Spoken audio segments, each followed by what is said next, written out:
നബി സല്ലല്ലാഹു അലൈഹി വസല്ലമ തങ്ങളുടെ മുഅ്ജിസത്ത് പറഞ്ഞാൽ തീരുകയില്ല എന്ന് പറഞ്ഞല്ലോ. നബിയുടെ മുഅ്ജിസത്തുകൾ ഒരുപാടുണ്ട്, വളരെയധികം.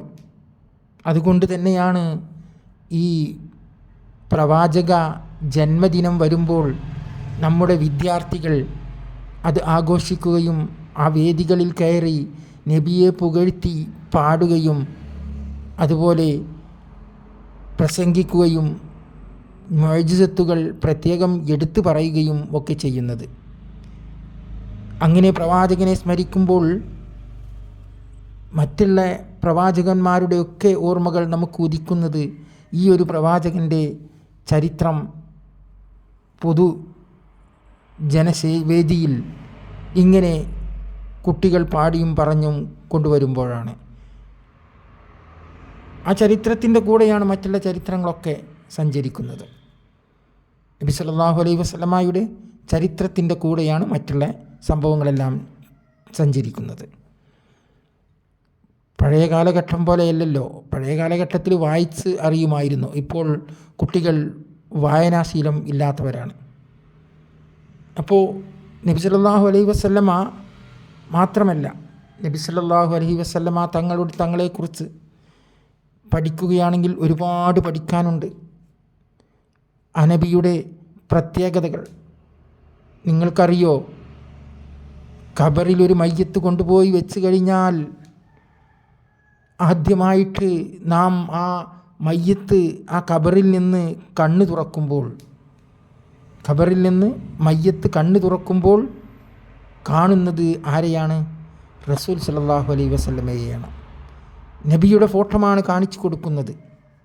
2 മലക്കുകൾ വന്ന് നബിയുടെ ഫോട്ടോ കാണിച്ചു കൊടുക്കുമ്പോൾ ഇതാരാണെന്ന് നിനക്കറിയാമോ? നബിയെ കാണിച്ചു കൊടുക്കുമ്പോൾ ഇതാരാണെന്ന് നിനക്കറിയാമോ എന്ന് ചോദിക്കുമ്പോൾ ഈമാൻ കിട്ടി മുഖ്ലിസായി മരിച്ച ഒരു മനുഷ്യനാണെങ്കിൽ അയാൾ പറയും, അതെ, ഇത് എൻ്റെ പ്രവാചകനാണ്, ഇത് എൻ്റെ കരളിൻ്റെ കഷ്ണമാണ് എന്ന് അയാൾ പറയും. നിങ്ങൾ കേട്ടില്ലേ ബിലാൽ റളിയല്ലാഹു അൻഹു? കറുത്ത ബിലാൽ, അറേബ്യയുടെ മുത്ത്, സംഗീതത്തിൻ്റെ സാമ്രാജ്യം. ആ ബിലാൽ ഒരു ബാങ്ക് കൊടുത്താൽ, കഅബയ്ക്ക് മുകളിൽ നിന്നൊരു ബാങ്ക് കൊടുത്താൽ എല്ലാവരും അത് ശ്രദ്ധിക്കും, എല്ലാവരും സ്വയം മറന്നു പോകുമായിരുന്നു. അത്രക്കും സുന്ദരമായ ബാങ്കായിരുന്നു ബിലാലിൻ്റേത്.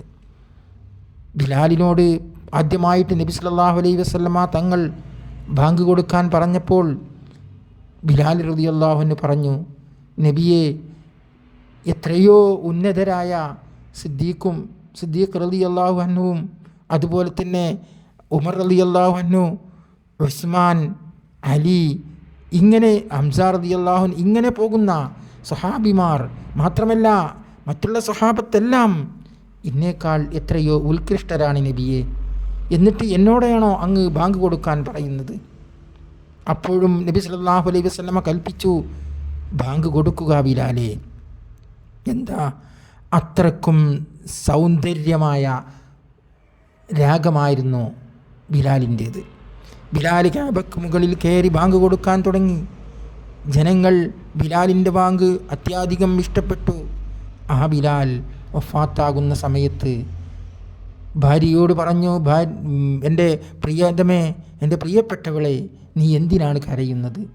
ഞാൻ പിരിയുന്നതിൽ നീ കരയരുത്. പകരം നീ ബിലാലിന് ദറജകളിലേക്ക് കൊടുക്കാൻ വേണ്ടി, ബിലാലിന് പുറത്തു തരാൻ വേണ്ടി നീ പറയൂ. എനിക്ക് പിൽക്കാലത്ത് ഒരു ജീവിതം കടന്നു പോയിട്ടില്ലേ? അന്ന് ഞാൻ ചെയ്തു പോയ തെറ്റുകളൊക്കെ എനിക്ക് പുറത്തു തരണ്ടേ? അതുകൊണ്ട് എനിക്ക് പുറത്തു തരാൻ പറഞ്ഞാൽ മതി.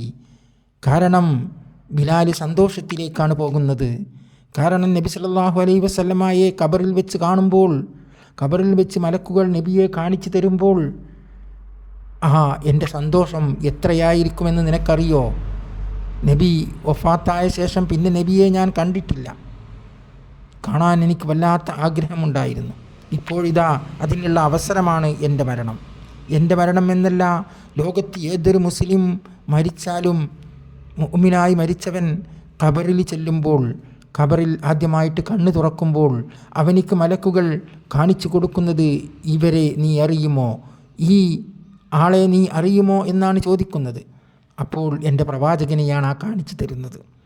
അങ്ങനെ പ്രവാചകനെ തിരിച്ചറിഞ്ഞു കഴിഞ്ഞാൽ, അതെൻ്റെ പ്രവാചകനാണ് എന്ന് പറഞ്ഞു കഴിഞ്ഞാൽ, അവിടെ മുതൽ അവൻ സന്തോഷവാനായി എന്ന് മാത്രമല്ല, സ്വതന്ത്രനാവുകയും കൂടി ചെയ്തു. ഈ ദുനിയാവിൽ നിന്ന് പോവാനും ഈ ദുനിയാവിൽ നിന്ന് കഴിയാനും കഴിയാത്ത എല്ലാ സുഖ സൗകര്യങ്ങളും അവനിക്ക് കിട്ടും, ആത്മാവിന് കിട്ടുകയാണ്. പിന്നീട് നബിയുടെയും അതുപോലെ പ്രവാചകന്മാരുടെയുമൊക്കെ സലഫുസാലിഹ്യങ്ങളുടെയുമൊക്കെ കൂട്ടത്തിലേക്ക് ആ ആത്മാവ് പോവുകയാണ്. പിന്നെ ആ ആത്മാവിൻ്റെ സ്വൈരവിഹാരങ്ങളൊക്കെ അതിലാണ്. അതുകൊണ്ടാണ് പറഞ്ഞത്, ആത്മാവ് എന്ന് പറയുന്നത് അത് മരിക്കുന്നതല്ല, അത് കേടുവരുന്നതല്ല, അത് വേദനിക്കുന്നതല്ല, അത് എല്ലാം അനുഭവിക്കുന്ന ഒരു സൃഷ്ടിയാണ്, അല്ലാഹുവിൻ്റെ ഒരു സൃഷ്ടിയാണ്. അത് തീർച്ചയായിട്ടും അതിന് മരണമില്ല. നല്ലവരായി മരിച്ചു കഴിഞ്ഞാൽ വല്ലാത്തൊരു സ്വാതന്ത്ര്യമാണ് അതിന് കിട്ടുക. ഏതായാലും നബി സല്ലല്ലാഹു അലൈഹി വസല്ലമയെ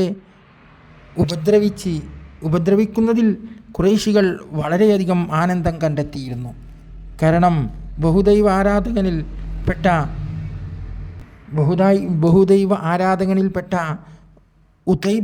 ഉതൈബത്ത് എന്ന് പറയുന്ന ഒരുത്തനുണ്ടായിരുന്നു. അവൻ നബിയെ ഉപദ്രവിച്ചു. ഒരു ദിവസം വഴിയിൽ വെച്ച് ഉപദ്രവിക്കുകയാണ്. ഉപദ്രവിച്ച് പലതും അസഭ്യങ്ങൾ പറഞ്ഞു. പിന്നീട് നബിയുടെ കുപ്പായം കീറി. എന്നിട്ടും നബി ഒന്നും അവനോട് പറഞ്ഞില്ല. പകരം അവനോട് പറഞ്ഞു, അവൻ വിജയഭാവത്തിൽ പോകുമ്പോൾ അവനോട് പറഞ്ഞു, നിനക്കുള്ള മറുപടി മൃഗമാണ് തരിക എന്ന് പറഞ്ഞു. അപ്പോൾ അത്രയ്ക്കും നീചനാണ് നീ, നിനക്ക് മൃഗമാണ് തരിക. അവനത് മൈൻഡ് ചെയ്യാതെ അട്ടഹസിച്ച് ചിരിച്ചുകൊണ്ട് അവൻ പോയി. അങ്ങനെ അവൻ ഒരു യാത്രാസംഘത്തിൻ്റെ കൂടെ യാത്ര ചെയ്യുകയാണ്. ആ യാത്രാസംഘം ഇങ്ങനെ പോയി. പഴയ കാലത്ത് കുതിരപ്പുറത്തും ഒട്ടകപ്പുറത്തും കഴുതപ്പുറത്തുമൊക്കെയാണ് യാത്രയുണ്ടായിരുന്നത്. അവർ യാത്ര തുടർന്നു കൊണ്ടിരുന്നു.